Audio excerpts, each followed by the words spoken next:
হাটে বাজারে হলি গলিতে আর চায়ের দোকানে উপদেশ দেওয়ার মানুষের অভাব নাই। অথচ যেসব উপদেশগুলো বর্তমান মানুষকে দেয় তা করা সম্ভব নয়।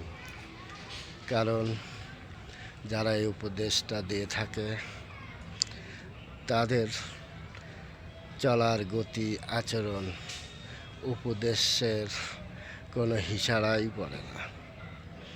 এই তো আমাদের বর্তমান সমাজের মানুষের কালচার।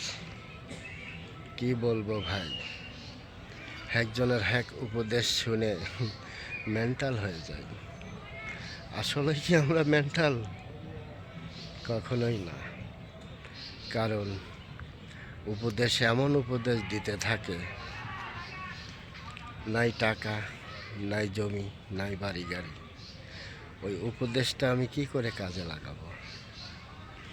শ্রম দেওয়া ছাড়া আমাদের মতো মানুষের আর কোনো রাস্তাই নাই। তারপরেও নিজের বুদ্ধিতে, নিজের মেধা দিয়ে যে কাজ করে সংসার চালাই, তাতে কোনো মতো 3 বেলা 3 মুঠো ডাল ভাত খেয়ে বাঁচতে পারি। তাও আবার কি জীবনের সাথে যুদ্ধ করে। উপদেশ জীবনের নিতেও পারলাম না, কাউকে জীবনে দিতেও পারলাম না। অসহায়ের মতো জীবনযাপন করে গেলাম। এটাই বাস্তব এবং সত্য। যে যেখানে আছেন ভালো থাকবেন, সুস্থ থাকবেন, এই কামনাই রইল। আল্লাহ হাফেজ।